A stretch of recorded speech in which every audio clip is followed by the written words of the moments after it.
नमस्कार।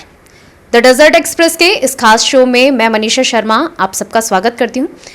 चुनावी सरगर्मियां तेज हो चुकी हैं, विधानसभा के चुनाव नजदीक हैं और ऐसे में कई जनप्रतिनिधि अपनी अपनी दावेदारी जो चुनावी क्षेत्र में है वो प्रस्तुत करने वाले हैं। यहाँ हम बात करने जा रहे हैं आज पूर्व सभापति और बीजेपी के वरिष्ठ नेता सुरेंद्र सिंह शेखावत जी से, जो हमारे साथ हैं और जो अजमेर उत्तर विधानसभा के प्रत्याशी भी हैं। तो आइए मुलाकात करते हैं सुरेंद्र सिंह शेखावत जी से। नमस्कार सभी श्रोताओं को, मेरी ओर से नमस्कार। आप सब हमें देख पा रहे हैं। डेजर्ट चैनल को मैं धन्यवाद देना चाहूँगा जिनके माध्यम से मेरी आपसे मुलाकात हो पा रही है। आप सभी को बहुत बहुत धन्यवाद। सर, उत्तर विधानसभा क्षेत्र से आप अपनी दावेदारी प्रस्तुत कर रहे हैं, तो अजमेर उत्तर विधानसभा क्षेत्र, जैसे कि आप पहले सभापति भी रहे हैं और आपने अपने कार्यकाल में अजमेर के विकास के लिए कई कार्य भी करवाए हैं। इस बार आप अजमेर उत्तर विधानसभा क्षेत्र से अपनी दावेदारी प्रस्तुत कर रहे हैं, तो आपकी प्राथमिकताएं क्या होंगी? निश्चित तौर पर अजमेर उत्तर से मैं दावेदारी कर रहा हूं। अजमेर उत्तर से मेरी प्राथमिकता जो होगी, सबसे पहली प्राथमिकता तो मेरी अजमेर को बचाने का कार्य रहेगा। जिस प्रकार के सड़कें हैं, जिस प्रकार के खड्डे हैं, जिस प्रकार के सीवरेज का सिस्टम है, जिस प्रकार से अना सागर झील को छोटा कर दिया गया है, ये मुख्य मेरे मुद्दे रहेंगे। और एक खास मुद्दा रहेगा पानी का, जो पानी का मुद्दा कई वर्षों से चला रहा है। बीसलपुर बना अजमेर के लिए था, लेकिन बीसलपुर का पानी दूसरे जिलों में जा रहा है, तो इसलिए बीसलपुर के पानी की स्टोरेज की क्या व्यवस्था होगी, जिससे कि एक दिन कम से कम एक दिन छोड़ के एक दिन पानी तो हम अजमेर की जनता को पिला सके। ये मेरी खुद की जो सोच है वो ये है कि सीवरेज की लाइन ठीक हो, सड़क नाली ये जिस प्रकार के टूट फूट है, अना सागर का पानी रोड पर आ जाता है, इन सबको रोकने का कार्य मेरा पहली मेरी जो प्राथमिकता रहेगी वो इस शहर की ये रहेगी। सर, आम जनता की काफ़ी समस्याएं हैं। स्मार्ट सिटी केंद्र सरकार की तरफ से स्मार्ट सिटी की लिस्ट के अंदर अजमेर को भी शामिल किया गया था। ज़्यादातर विकास कार्य जो हैं स्मार्ट सिटी के तहत वो अजमेर उत्तर विधानसभा क्षेत्र में करवाए गए हैं, लेकिन यदि अजमेर की स्मार्टनेस की बात करें तो जितने निर्माण कार्य करवाए गए हैं उसमें अजमेर की स्मार्टनेस कहीं भी सामने नहीं आ रही है। लोगों के लिए ये सिरदर्द बनता नजर आ रहा है। चाहे आप 7 वंडर्स ले लें या फिर एलिवेटेड रोड, जिसका काम करवाया तो गया, जिसके निर्माण कार्य में काफ़ी खामियां थी, कई बार एक्सीडेंट हुए हैं, कई लोग चोटिल भी हुए हैं। तो इस सब पे आप क्या कहना चाहेंगे? निश्चित तौर पर अजमेर का नाम जो दिया गया था, स्मार्ट सिटी अजमेर को घोषित किया था, हम सबको भी खुशी हुई थी कि अजमेर को स्मार्ट सिटी घोषित किया गया। लेकिन अमूमन जो पैसा जो इन्होंने लगाया है, अधिकतर पैसा अना सागर की चौपाटी पे लगा दिया, 7 वंडर पे लगा दिया, पटेल मैदान के अंदर कॉम्प्लेक्स बना दिए, पटेल मैदान के अंदर दुकानें बना दी, ऐसी ऐसी चीज़ें बनाई जिनकी कोई आवश्यकता नहीं थी। और रहा सा आखिरी के अंदर इन्होंने देखा कि हमारे ऑफिस बना लिए जाए, कलेक्ट्रेट पूरा चेंज कर दिया। मतलब उससे स्मार्ट अजमेर कहाँ लग रहा है? अगर अजमेर को स्मार्ट बनाना होता तो अजमेर का रूप रंग सब बदलना पड़ता। एलिवेटेड रोड बनाई तो एलिवेटेड रोड भी एक समस्या बन गई। मतलब कि वो भी एक जिसे हम बोल सकते हैं कि लोहे का जंजाल बन गया। और हम सबके लिए जिस प्रकार से अना सागर को भी लोहे का एक जाल चारों तरफ लगा दिया गया, उसको भी छोटा कर दिया गया। ये सारी समस्याएं, मतलब कि अच्छा करने की बजाय इन्होंने और अजमेर का सत्यानाश किया है। अजमेर का जितना बुरा कर सकते हैं और अपना खुद का भला करने के लिए कई स्वार्थी तत्व, कई ऐसे स्वार्थी लोग थे, कई अधिकारी थे जिन्होंने खूब चांदी कोटी है। उन सबको ईश्वर जरूर देखेगा, ये सरकार देखे नहीं देखे, लेकिन ईश्वर उन्हें जरूर सजा देगा। मैं दिल से कहता हूं, मेरा दिल दुखता है। मैं अजमेर का वासी हूं, अजमेर का निवासी हूं। उत्तर क्षेत्र की रक्षा करना मेरा धर्म है और उत्तर क्षेत्र की रक्षा करूंगा और आखिरी दम तक करूंगा। जब तक ये पाथवे नहीं टूटा मैं राजनीति छोड़ दूंगा। अगर ये पाथवे नहीं तोड़वाया मैंने, निश्चित तौर पर इस पाथवे को तोड़वाऊंगा। अना सागर को जो मिट्टी डाली है इन्होंने, उस अना सागर की मिट्टी को मैं निकलवाऊंगा, चाहे सरकार किसी की भी हो। अभी कांग्रेस की, आने वाले समय में बीजेपी की सरकार निश्चित तौर पर आएगी। वो सरकार आएगी तो ये मिट्टी बाहर निकलेगी और पाथवे भी टूटेगा। और इसका पैसा हर्जाना जो है, उस वक्त जो भी यहां पर कलेक्टर थे जिसके अंडर में स्मार्ट सिटी थी, उनको उनकी तनख्वाह से वो पैसा, जिस प्रकार से एक कलेक्टर थे जिनके साथ एमपी के अंदर इसी प्रकार से प्रकरण हुआ था, उनको 40 करोड़ रुपए उनके ऊपर निकले थे और उनको उनकी तनख्वाह से वो पैसे चुकाने थे। उस कलेक्टर ने सुसाइड किया। मुझे लगता है कि यहां ऐसा वाकया ना हो और इसलिए अभी भी मैं कहना चाहता हूं कि मिट्टी जो अनासागर में भरी पड़ी है उस मिट्टी को निकालने का काम अभी से चालू कर दे तो अच्छा रहेगा, नहीं तो आने वाले समय में बहुत कुछ इनको भुगतना पड़ेगा, यही मैं कहना चाहूंगा। अनासागर झील जो है जलकुंभी की समस्या से भी पीड़ित है। अभी कुछ समय पहले जो अजमेर की जिला कलेक्टर हैं डॉक्टर भारती दीक्षित, उन्होंने ठेकेदार को आदेश दिए थे कि 5 दिनों के भीतर जलकुंभी की समस्या से अनासागर को मुक्ति दिलाई जाए। लेकिन अब जब बारिश हुई है तो फायसागर भी जो है वो पूरा छलक चुका है और बांडी नदी के जरिए एक बार फिर से जलकुंभी जो है वो अनासागर में आ रही है। इसका क्या उपाय आप जो शाश्वत जो स्थायी समाधान है वो आप क्या करवाना चाहेंगे?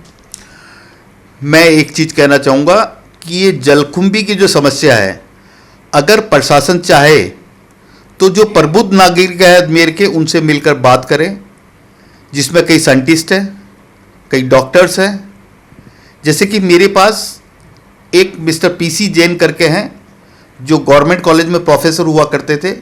उन्होंने कहा कि अपन एक बार कलेक्टर के पास चल के इसका निवारण कर दें, लेकिन कलेक्टर के वहाँ वो गए और मैंने कहा आप एक बार कलेक्टर साहब से मिल लो, लेकिन कलेक्टर साहब के वहाँ कम से कम 2 घंटे तक वो बैठे रहे और 2 घंटे एक सीनियर सिटीजन का बैठना बहुत मुश्किल होता है। वो वापस आ गए। उनके पास इस समस्या का निराकरण है और इस समस्या का निराकरण कईयों के पास है कि जलकुंभी इसमें पैदा ही ना हो, लेकिन प्रशासन अगर चाहेगा तभी हो सकती, उनकी इच्छा होनी चाहिए।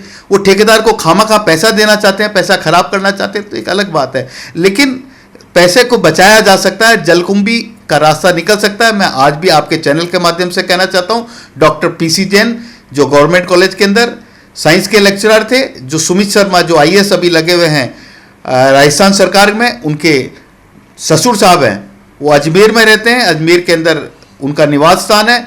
उनसे अगर संपर्क किया जाए तो निश्चित तौर पर वो इसका रास्ता बताएंगे, इसका रास्ता निकालेंगे। मैं आपको आपके चैनल के माध्यम से अधिकारियों को भी कहना चाहता हूँ। अजमेर उत्तर विधानसभा क्षेत्र से इस वक्त वासुदेव देवनानी जी विधायक हैं और उनका कार्यकाल काफ़ी लंबा रहा है, 3 से 4 बार वो विधायक रह चुके हैं। तो आपको उनके कार्यकाल की क्या कमियां नज़र आती हैं? ऐसा क्या उनके कार्यकाल में कमियां रहीं जिसकी वजह से अजमेर की जनता अभी भी त्रस्त है? ऐसी क्या उनके कार्यकाल की कमियां रहीं? नहीं, मैं किसी प्रकार का आरोप नहीं लगा सकता वासुदेव देवनानी जी पे। उन्होंने जितना काम करना था उन्होंने अपनी क्षमता के अनुरूप उन्होंने काम किया। और क्योंकि ये 5 वर्ष में सरकार भारतीय जनता पार्टी की नहीं थी और 5 वर्ष जब सरकार थी, जब उन्होंने काम किया, उसके पहले 5 वर्ष सरकार नहीं थी, उस वक्त काम नहीं कर पाए। कांग्रेस सरकार विधायक को जब सरकार उनकी नहीं होती तो काम करने ही नहीं देती है। उन्होंने करने का पूरा प्रयास किया, हाँ, लेकिन उनकी उम्र भी हो चुकी है। आज वो 75 साल के हो गए, 76 साल लग गया है और 4 बार विधायक रह चुके हैं। तो निश्चित तौर पर पार्टी भी, हमारा प्रदेश का संगठन, राष्ट्रीय संगठन भी उनके लिए कोई अच्छी जगह देखेगा, कोई अच्छा स्थान देखेगा। उस स्थान पर उनको, क्योंकि हमारे सीनियर लीडर हैं, उनको अच्छे स्थान पे जाना भी चाहिए। उस अच्छे स्थान पे पहुँचे, उसकी मेरी शुभकामना है। प्रदेश या राष्ट्रीय नेतृत्व तो उनके अच्छे स्थान पर पहुँचाए। मैं शुभकामनाएं देना चाहता हूं देवनानी जी को कि इससे भी और बेहतर स्थान पर वो पहुंचे और हम जैसे युवाओं को अब ये जगह दें जिससे कि हम कुछ आपकी जो छोड़े हुए जो अधूरे काम है उन कामों को हम निश्चित तौर पर पूरा करेंगे। आप निश्चिंत रहें, हम बिल्कुल दृढ़ता से लगन के साथ कार्य करेंगे। देवनानी जी को अच्छे पद पर पहुंचाने की हमारी शुभकामना है। उत्तर विधानसभा क्षेत्र में कई लोग चुनाव लड़ने का दावा कर रहे हैं, क्या लगता है कि देवनानी को अगर क्या टिकट नहीं देगी बीजेपी या क्या रहेगा? नहीं, मैं ऐसा नहीं कह सकता क्योंकि रीति नीति जो बनाई थी भारतीय जनता पार्टी की, वो 70 साल के ऊपर वालों को टिकट नहीं देने की बनाई थी और वो तो 75 के बाद भी 76 के हो गए, तो उनका टिकट मुझे नहीं लगता कि पार्टी टिकट देगी, लेकिन उनको सम्मानपूर्वक कहीं ना कहीं किसी स्थान पर, किसी पद पर जरूर उनको देगी, क्योंकि उनका एक अपना अलग इतिहास है। वो सीनियर लीडर भी आते हैं, इसलिए उनको अपने विधानसभा क्षेत्र से अगर टिकट नहीं भी मिलता है तो उनको उसकी खाना पूर्ति पार्टी जरूर करेगी। टिकट मिलता है तो आपका क्या रुख रहेगा? नहीं, अगर उनको टिकट मिलता है तो भारतीय जनता पार्टी के सिपाही होने के नाते मेरे को भारतीय जनता पार्टी का कार्य करना होगा, लेकिन उनको टिकट मिलेगा क्यों? क्योंकि अब स्थिति बदल गई है। 4 बार चुनाव लड़ चुके हैं, 4 बार के चुनाव लड़े हुए को भी टिकट नहीं दे रही पार्टी। कई बार कैटेगरी ये भी बनाई गई है, 70 के ऊपर भी पार्टी टिकट नहीं दे रही, तो टिकट 70 के बाद नहीं मिलेगा। और निश्चित तौर पर मैं टिकट लेकर आऊंगा और मैं भारतीय जनता पार्टी से चुनाव लड़ूंगा और मैं चुनाव जीत कर दिखाऊंगा और 8 जो विधानसभा है उन सारी विधानसभा से सबसे अधिक अंतर से मैं जीत कर दिखाऊंगा, ये सुरेंद्र सिंह शेखावत आपके चैनल के माध्यम से वादा करता है। टिकट नहीं मिलता तो क्या बगावत करेंगे? नहीं, बगावत मैं कतई नहीं करूंगा। अगर टिकट नहीं मिलता है तो भारतीय जनता पार्टी का सिपाही बनकर, भारतीय जनता पार्टी का सैनिक बनकर कार्य करूंगा। सब कुछ टिकट नहीं होता, काम करना मेरा नैतिक जिम्मेदारी बनती है। भारतीय जनता पार्टी मेरी माँ है। भारतीय जनता पार्टी में भी क्या अंदरूनी फूट अजमेर के अंदर सामने आ रही है? क्या आपको ऐसा लगता है जैसे कांग्रेस में कलह सामने आ चुकी है, नसीम अख्तर इंसाफ, गोपाल बाहेती, धर्मेंद्र सिंह राठौड़, तो क्या भारतीय जनता पार्टी में भी इस तरह की कोई फूट है? नहीं, बिल्कुल भारतीय जनता पार्टी में इस प्रकार की फूट नहीं है। अगर फूट होती तो मैं आपको बोलता। जिस तरह से वो खिलाफ में बयान देते हैं, हमारे कोई ऐसी फूट नहीं है। देवनानी जी हमारे आदरणीय हैं, सम्माननीय हैं, हमसे बुजुर्ग हैं, वरिष्ठ हैं, उनका आदर करते हैं, उनका सम्मान करते हैं। और रही दक्षिण के विधायक अनीता बघेल, उनका भी हम सम्मान करते हैं, क्योंकि विधायक रही और राजस्थान की पहली विधायक ऐसी है जो जिसको अवार्ड मिला गया, बेस्ट एमएलए का विधायक का अवार्ड दिया गया। ऐसे विधायक आप सोच सकते हैं कि जब जिसको विधायक का अवार्ड दिया गया तो कैसी विधायक होगी। काम के मामले में भारतीय जनता पार्टी का कोई भी कार्यकर्ता, कोई भी नेता पीछे नहीं रहता। वो हर क्षेत्र में काम करता है। जरूरी नहीं कि अच्छे आदमी को ही टिकट मिलता है, जीतने वाले को ही टिकट मिलता है। कई बार ऐसा भी होता है कि जो नहीं जीत सकता या अच्छा आदमी होता है उसको टिकट नहीं मिलता है, उससे कमज़ोर आदमी होता है उसको टिकट मिलता है। लेकिन सिंबल जो होता है वो भारतीय जनता पार्टी का होता है और भारतीय जनता पार्टी चुनाव जीतती है। कमल का फूल हमारा लक्ष्य रहता है और कमल के फूल को हमारा जिताने का कार्य रहता है। ये थी खास मुलाकात सुरेंद्र सिंह शेखावत के साथ, जो कि भारतीय जनता पार्टी के अजमेर उत्तर विधानसभा क्षेत्र के प्रत्याशी हैं, जो अपनी जीत का भी दावा कर रहे हैं। और उन्होंने पूरा दावा किया है, विश्वास के साथ दावा किया है कि वो अजमेर उत्तर विधानसभा क्षेत्र से ना सिर्फ टिकट लेकर आएंगे बल्कि ऐतिहासिक जीत भी दर्ज करेंगे। उनका दावा है कि एक बार फिर से बीजेपी की सरकार राजस्थान में बनेगी और कमल का फूल एक बार फिर खिलेगा। मैं Manisha Sharma, the Desert Express के साथ।